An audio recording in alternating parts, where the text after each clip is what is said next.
नमस्कार. माता हिंगलाज टीव्ही बातमीपत्रात आपलं स्वागत.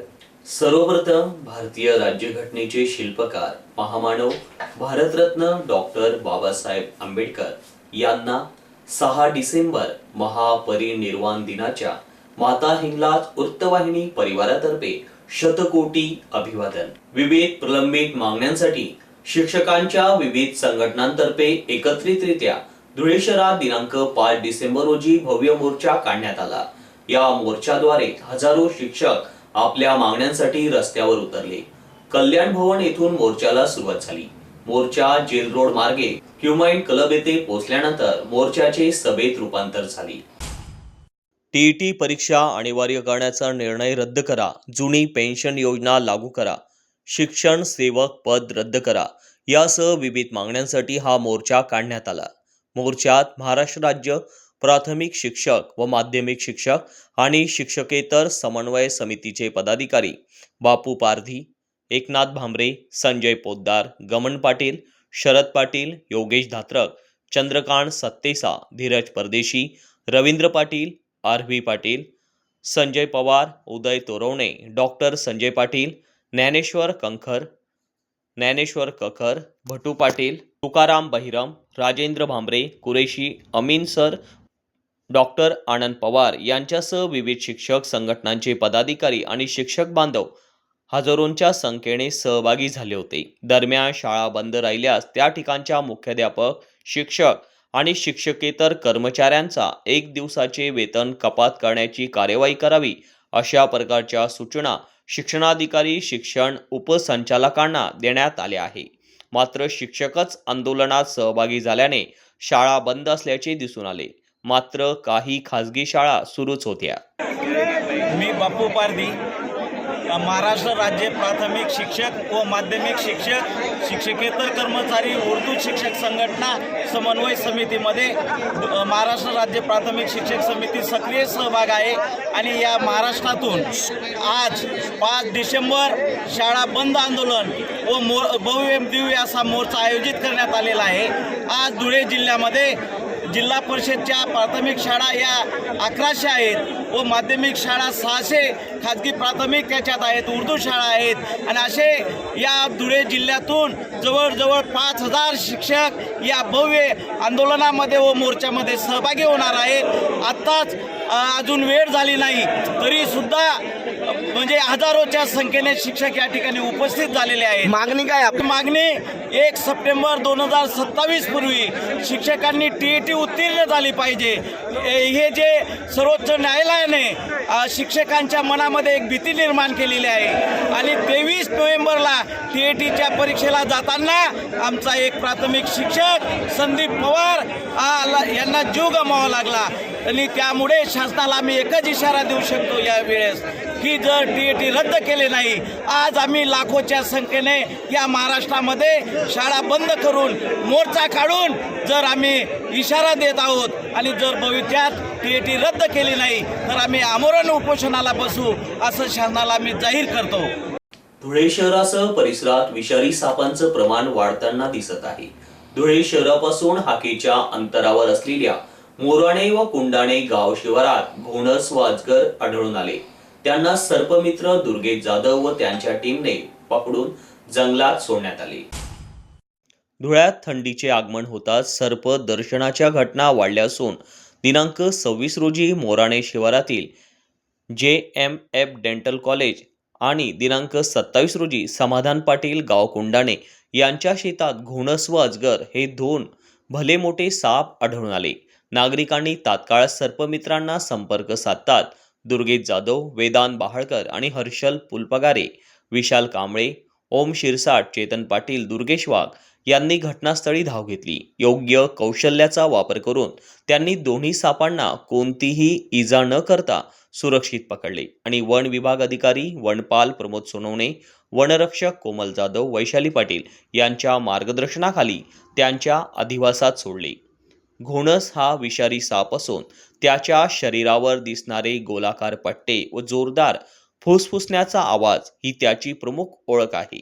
तर अजगर हा अविषारी पण अत्यंत मोठ्या आकाराचा साप असून त्याच्या अंगावर वेगवेगळ्या तपकिरी छटांचे डिझाईन आढळतात. तापमान कमी होत असल्याने साप उबदार ठिकाणाच्या शोधात वस्ती भागात येण्याची शक्यता वाढल्याने नागरिकांनी घाबरून न जाता प्रशिक्षित सर्प मित्रांना संपर्क करण्याचे आवाहन करण्यात येत आहे. वन्यजीव संरक्षण कायदा 1972 अंतर्गत प्राणी साप यांना मारणे दंडनीय गुन्हा आहे. कुठलाही सर्प किंवा वन्यजीव आढळल्यास त्याला इजा न पोहोचवता जवळील प्राणी मित्रांना किंवा सर्पमित्रांना किंवा वन विभागाला संपर्क साधावा असे आवाहन करण्यात येत आहे.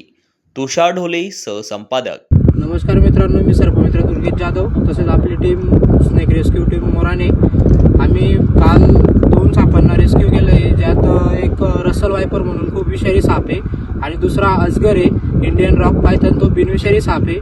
सहसा करून जास्त प्रमाणात हिवाळ्यात निघणारे हे 2 साप आहेत, ज्यात दोघेही जाड कातडीचे असल्यामुळे हे हिवाळ्यात जास्त सहवासात दिसून येतात आणि त्यात रसल वायपर हा खूप विषारी साप आहे, घोणस. आणि नंतर अजगर जो आहे तो बिनविषारी सर्प आहे, पण दोघी साप सारखे दिसून येतात आणि या सापांमुळे दोघी साप सारखे दिसल्यामुळे लोक अजगर समजून घोणसचा पकडण्याचा प्रयत्न करतात आणि अशा वेळेस बाईट होऊन. तर मित्रांनो, कृपया करून साप दिसल्यास सर्प मित्रांना कळवा. तसेच आम्ही आज डिपार्टमेंटच्या सहाय्याने यांना जंगलाच्या सहवासात, त्यांच्या सहवासात निसर्गमुक्त करतोय. तर डिपार्टमेंट आपल्यासोबत आहे, आपण त्यांना डिपार्टमेंटच्या सहाय्याने रिलीज करूया मित्रांनो. धुळे तालुक्यातील नेर गावात दत्त जयंतीनिमित्त श्री स्वामी समर्थ गुरुमठ यांच्या वतीने आयोजित गुरुचरित्र पारायण सोहळ्याची आज मोठ्या उत्साहात सांगता झाली. या प्रसंगी महिला भाविकांसह ग्रामस्थांचा मोठा सहभाग दिसून आला. श्री स्वामी समर्थ गुरुमठ नेर यांच्या वतीने श्री दत्त जयंतीनिमित्त श्री गुरुचरित्र पारायण सोहळा दिनांक 28 नोव्हेंबर ते दिनांक 5 डिसेंबर 2025 दरम्यान आयोजित करण्यात आला होता. नेर नगरीत भक्तिमय वातावरणात नामस्मरण, पारायण आणि आध्यात्मिक साधनेचा अनुभव घेण्यासाठी परिसरातील सर्व नागरिकांनी या कार्यक्रमास अवश्य आणि वेळेवर उपस्थिती दिली आहे. अध्यात्म, संस्कार आणि समाज कल्याणाचा संदेश देणाऱ्या या पवित्र सोहळ्यात सहभागी होऊन श्री दत्तगुरूंचे आशीर्वाद घेण्यात आले. श्री गुरुचरित्र पारायण सोहळ्याचा लाभ घेण्याकरिता महिला, मुली आणि समस्त नेर ग्रामस्थ वेळोवेळी श्रवणासाठी उपस्थित होते. माता हिंगलाज वृत्तवाहिनी धुळे तालुका प्रतिनिधी गणेश बागुल. दिव्यांग विद्यार्थी हा समाजाचा एक महत्त्वपूर्ण घटक आहे. त्यामुळे त्यांना हिंतेने वागणूक देऊ नका, त्यांना समानतेने वागण्याचा अधिकार द्यावा असे प्रतिपादन धुळेतील श्री संस्कार मतिमंद मुलीचे बालगृह व कार्यालय येथे दिव्यांग दिनानिमित्त आयोजित कार्यक्रमात मान्यवरांनी केले. श्री संस्कार मतिमंद मुलींचे बालगृह व कार्यालय येथे सामाजिक न्याय व विशेष सहायता विभाग, महाराष्ट्र राज्य शैक्षणिक सांस्कृतिक महिला मंडळ संचलित यांच्या विद्यमाने दिनांक 3 डिसेंबर जागतिक दिव्यांग दिवस साजरा करण्यात आला. या कार्यक्रमाला उपस्थित संस्कार मतिमंद महाविद्यालयाचे संस्थापक अध्यक्ष सुनील वाघ, कार्यक्रमाचे प्रमुख पाहुणे न्यायाधीश प्रवीण कुलकर्णी, जिल्हा समाज कल्याण अधिकारी नितीन खंडेराव, जिल्हा दिव्यांग सक्षमीकरण अधिकारी मालसिंग पावरा, संस्कार मतिमंद मुलींचे बालगृहाचे मुख्याध्यापक पूनम सूर्यवंशी, कार्यशाळा अधीक्षक वाघ यांच्यासह मतिमंद संस्थेतील मुख्याध्यापक व कर्मचारी मोठ्या संख्येने उपस्थित होते. संस्कार मतिमंद महाविद्यालयाचे संस्थापक अध्यक्ष सुनील वाघ यांनी प्रास्ताविकात सांगितले की दिव्यांग हक्क या संदर्भात दिनांक 3 डिसेंबर दिव्यांग दिवस आमच्या शाळेत साजरा केला जात असून दिव्यांगांना हिंतेने वागणूक देऊ नका, त्यांना समानतेने वागण्याचा अधिकार द्यावा, दिव्यांग व्यक्तींना समान संधी मिळाली पाहिजे व याची समाजात जनजागृती झाली पाहिजे अशी अपेक्षा यावेळी सुनील वाघ यांनी व्यक्त केली. 3 डिसेंबर जागतिक दिव्यांग दिनानिमित्त विद्यार्थ्यांनी सांस्कृतिक कार्यक्रम सादर केले. सांस्कृतिक कार्यक्रम अजून काय 2016, दिव्यांग व्यक्ती हक्क अधिनियम 2016 या संदर्भात न्यायमूर्ती प्रवीण कुलकर्णी यांनी मार्गदर्शन केले. प्रथमतः संस्थेच्या वतीनं आपलं सर्वांचं मनपूर्वक स्वागत करतो साहेब, की हा सन्मान या संस्थेला मिळाला की आजचा दिव्यांग दिन कार्यक्रम जिल्ह्याच्या वतीने आज आपल्या संस्थेत या ठिकाणी साजरा होतो. खरं तर आपलं अनमोल मार्गदर्शन अधिनियम 2016 दिव्यांगांच्या हक्काचा जो आम्हाला ऐकायचा आहे आणि दिव्यांग बांधवांना मिळणारा जो हक्क आहे त्यांच्या पदरात पाडण्याच्या दृष्टिकोनातनं आज 3 घटक आज या ठिकाणी उपस्थित आहेत. एक प्रत्यक्ष दिव्यांगाचं पालन पोषण करणारी, त्यांना योग्य ती दिशा देणारी सर्व शैक्षणिक क्षेत्रातील मंडळी आहेत. दुसरं, हे योग्य काम अत्यंत चांगल्या पद्धतीने पार पडतं का नाही याच्यावर नियंत्रण ठेवणारी प्रशासकीय यंत्रणा आहेत. आणि या दिव्यांग बांधवांवर काही अत्याचार आहेत का, की शासनाने दिलेल्या योग्य सवलती त्यांच्यापर्यंत पोहोचतात का नाही, त्याच्यात काही गफलत होत असेल तर त्याच्यावर अंकुश ठेवणारी न्यायव्यवस्थासुद्धा आज या ठिकाणी उपस्थित आहे. आणि खऱ्या अर्थानं आज जिल्ह्यातला हा दिव्यांग दिवस या ठिकाणी साजरा होत आहे. धुळे शहरातील विद्यानगरी देवपूर येथील श्री स्वामी समर्थ केंद्रात दत्त जयंतीनिमित्त आज महाप्रसादाचं आयोजन करण्यात आलं होतं. या महाप्रसादाचा लाभ घेण्यासाठी भाविकांनी मोठी हजेरी लावली. काल शहरासह परिसरातील दत्तप्रभू यांच्या मंदिरात दत्त जयंती उत्सव मोठ्या हर्षोल्लासात साजरा झाला. या निमित्ताने सामाजिक व धार्मिक कार्यक्रमांचे देखील आयोजन करण्यात आले होते. धुळे शहरातील श्री स्वामी समर्थ केंद्रात श्री गुरुदत्त जयंतीनिमित्त दत्त पारायणाचे आयोजन करण्यात आले होते. काल या पारायणाची सांगता झाल्याने आज मंदिर परिसरात भव्य महाप्रसादाचे आयोजन करण्यात आले होते. धुळे शहरातील देवपूर भागात असलेल्या विद्यानगरीमधील श्री स्वामी समर्थ केंद्रात हा महाप्रसादाचा कार्यक्रम संपन्न झाला. याप्रसंगी महिला पुरुषांसह आबालवृद्धांनी मोठा सहभाग नोंदवून महाप्रसादाचा उत्स्फूर्त लाभ घेतला. अधिक माहिती आयोजकांतर्फे प्रसारमाध्यमांशी बोलताना देण्यात आली. श्री स्वामी समर्थ दर सालाप्रमाणे श्री स्वामी समर्थ मंदिरात देवपूर येथे दत्त जयंतीचा उत्सव मोठ्या प्रमाणात साजरा होत असतो. दरवर्षाप्रमाणे 28 नोव्हेंबर रोजी सर्व 511 लोक पारायणाला इथं बसलेले आहेत. व काल 4 तारीख रोजी त्यांचा पारायणाचा सप्ताहाचं सांगता झालेली आहे. व काल 4 वाजता मोठ्या प्रमाणात उत्साहाने दत्त मंदिरपासून पालखी सोहळा आनंदात साजरा झाला. व आज मोठ्या प्रमाणात महाप्रसादाचा लाभ स्वामी समर्थ केंद्र विद्यानगर जेजुरीमध्ये तिथं होत आहे. याचा सर्व भागातील नागरिक व सेवेकरी लाभ घेत आहे. त्याबद्दल सर्वांचे आभार. श्री स्वामी समर्थ. गर्भपाताबाबत विचारपूस करणाऱ्या सासऱ्याला चक्क जावयाने जबर मारहाण करून सासऱ्याचे दोन्ही पाय फ्रॅक्चर केले. यावरून निजामपूर पोलिसांनी जावयास अटक केली आहे. यावरून दिलेल्या तक्रारीवरून निजामपूर पोलीस स्टेशन गुन्हा रजिस्टर नंबर 296/2025 भारतीय न्याय संहिता कलम 2023 चे कलम 118(2), 115(1), 351(1), 352(3)(5) प्रमाणे गुन्हा दाखल होता. सदर गुन्ह्यातील आरोपी हा गुन्हा घडल्यापासून फरार झाला होता. सदर गुन्ह्याच्या अनुषंगाने सहाय्यक पोलीस निरीक्षक मयूर एस भांबरे यांनी माननीय वरिष्ठांच्या मार्गदर्शनाखाली गुन्ह्याचा तांत्रिक तसेच प्रत्यक्षदर्शी साक्षीदारांना केलेल्या तपासावरून निजामपूर पोलीस स्टेशन पथकाने नमूद गुन्ह्यातील आरोपी गोरख लखा कोळपे वय 24 वर्ष, पांडू लखा कोळपे वय 30 वर्ष, दोन्ही राहणार रोजगाव तालुका साक्री यांना ताब्यात घेऊन सदर आरोपितांना नमूद गुन्ह्यात अटक करण्यात आली आहे. सदर आरोपितांना न्यायालयासमक्ष हजर केले असता न्यायालयाने 1 दिवसाची पोलीस कोठडी सुनावली. सदरची कारवाई श्रीकांत धिवरे, पोलीस अधीक्षक doctor Ajay Deore, upper police अधीक्षक धुळे SR कांबांबळे, उपविभागीय पोलीस अधिकारी साक्री यांच्या मार्गदर्शनाखाली निजामपूर पोलीस स्टेशनचे प्रभारी अधिकारी सहाय्यक पोलीस निरीक्षक मयूर एस भांबरे, प्रियदर्शिनी थोरात, पोलीस उपनिरीक्षक चंद्रकांत गायकवाड, पोलीस उपनिरीक्षक Madhukar Somose, police head constable Narayan Malche, police head constable Ariv More, police head constable Pradeep Kumar Akhade, police head constable Prashant Thakur, police नाईक Khanderao Pawar, police constable Tillu Pawara, police constable Parmeshwar Chavan, police constable Shriram Padmar, police constable Sunil Ahire, Sunita Pawar, police constable Rakesh Mahale, police constable Sagar Kangane, Mohan माळी, मनोज देवरे यांच्या पथकाने केली आहे. धुळे शहरातील नगावारी परिसरात असलेल्या एकमुखी दत्त मंदिरात दत्त जयंतीनिमित्त सामाजिक कार्यकर्ते अमोल मराठे यांनी सपत्नीक आरती केली. या निमित्त मंदिर परिसरात यात्रेचं आयोजन करण्यात आलं होतं.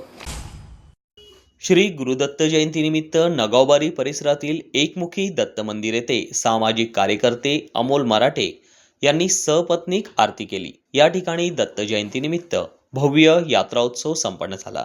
याबाबत अधिक वृत्त असे की धुळे शहरातील नगावबारी परिसरात एकमुखी दत्त मंदिर असून याची स्थापना मागील वर्षी करण्यात आली.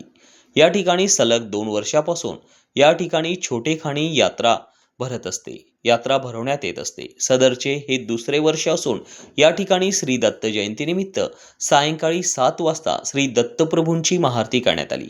यावेळेस येथील सामाजिक कार्यकर्ते तथा भाजपचे युवा नेते अमोल मराठे यांच्या हस्ते सपत्नीक महाआरती करण्यात आली. तदनंतर महाप्रसाद वाटप करण्यात आला. गेल्या अनेक वर्षापासून या ठिकाणी या परिसरात सामाजिक कार्यकर्ते अमोल मराठे येथील स्थानिक नागरिकांच्या अडीअडचणी सोडवत असतात. रस्ते, पथदिवे, गटारी यासह येथील स्थानिक नागरिकांचे अनेक प्रश्न, पिण्याच्या पाण्याचा प्रश्न असो, कोणत्याही अडीअडचणी असो, त्या सोडवण्यासाठी ते सदैव अग्रेसर असतात.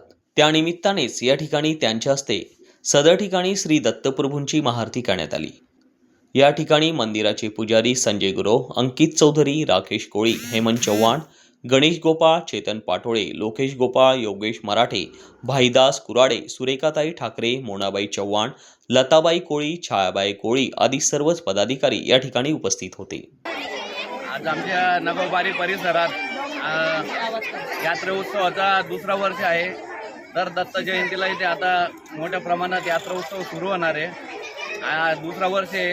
एकमुखी दत्त मंदिराचे इथे अनेक लोक मानता फेडायला बी येतात. तर आमच्या छोटी खाणी का राहोना पण आता यात्रेची सुरुवात झालेली आहे. तरी सर्व भाविकांना दत्त जयंतीच्या शुभेच्छा देतो व जास्तीत जास्त यात्रेचा व एकमुखी दत्त मंदिराच्या दर्शनाचा सर्व नागरिकांनी लाभ घ्यावा. दरवर्षी यात्रेला मोठ्या संख्येने इथं सगळे एकत्र होतात. नगावबारी येथील सर्व नागरिक, कदमबांडेनगर परिसर असेल, फॉरेस्ट कॉलनी असेल, सर्व नागरिक इथं येऊन एकमुखी दत्त भगवानांचं आशीर्वाद घेतात व मनभावने त्यांची पूजा अर्चना करतात. आज इथं एकमुखी दत्त मंदिर परिसरातील नागरिकांनी मला जो आरतीचा मान दिला त्याच्याबद्दल मी सर्व नागरिकांचे आभार मानतो. दोंडाईच्या बस स्थानक परिसरात चोरीच्या प्रयत्नात असलेल्या संशयितास पोलिसांनी ताब्यात घेत अटक केली. पोलिसांच्या सतर्कतेने चोरीचा प्रयत्न फसला असून मोटरसायकल देखील जप्त करण्यात आली आहे. या संदर्भात येथील पोलीस ठाण्याच्या हद्दीत पोलीस उपनिरीक्षक नकुल कुमावत, अंमलदार नरेंद्र शिरसाट, भटू पाटील, प्रवीण निकुंबे शहरात गस्त घालत असताना बस स्थानक परिसरात जाताना तोंडाला रुमाल बांधून दुचाकीवर जात असलेल्या संशयिताने पोलिसांना पाहून रस्त्याच्या कडेला दुचाकी सोडून पसार होण्याचा प्रयत्न केला. मात्र पोलिसांनी त्याला पकडून विचारपूस केली. त्याने त्याचे नाव विष्णू किसन वळवी, राहणार म्हसल्या मारुती नगर, दोंडाईच्या असे सांगितले. पोलिसांनी त्यास ताब्यात घेऊन दुचाकी संदर्भात विचारपूस केली असता त्याने उडवाउडवीची उत्तरे दिली.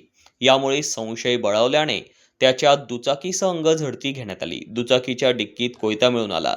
दुचाकीच्या नंबरची माहिती घेतली असता संबंधित दुचाकी शहादा येथून चोरीला गेली असून शहादा पोलीस ठाण्यात BNS कलम 303 अन्वये गुन्हा दाखल असल्याची माहिती प्राप्त झाली. यामुळे पोलिसांनी विष्णू वळवी यास ताब्यात घेतले. या प्रकरणी त्याच्या विरुद्ध दोंडाईच्या पोलीस ठाण्यात महाराष्ट्र पोलीस अधिनियम कलम 122 अन्वये गुन्हा दाखल करून त्यास गुन्ह्यात अटक करण्यात आली. त्यास न्यायालयात हजर केले असता न्यायालयाने न्यायालयीन कोठडीत ठेवण्याचे आदेश दिले. गुन्ह्याचा तपास पोलीस उपनिरीक्षक नकुल कुमावत करीत आहे. ही कारवाई जिल्हा पोलीस अधीक्षक श्रीकांत देवरे, अप्पर पोलीस अधीक्षक डॉक्टर अजय देवरे, पोलीस उपअधीक्षक सुनील गोसावी यांच्या मार्गदर्शनाखाली पोलीस निरीक्षक दिनेश सोनवणे, पोलीस उपनिरीक्षक नकुल कुमावत, अंमलदार नरेंद्र शिरसाट, भटू पाटील, प्रवीण निकुंबे, अमीन शहा आदींनी केले आहे. आणि याचबरोबर माता हिंगलाज टीव्हीचं बातमीपत्र संपलं. पुन्हा भेटूया पुढील बातमीपत्रात. तोपर्यंत पाहत राहा फक्त माता हिंगलाज टीव्ही. जय हिंगलाज.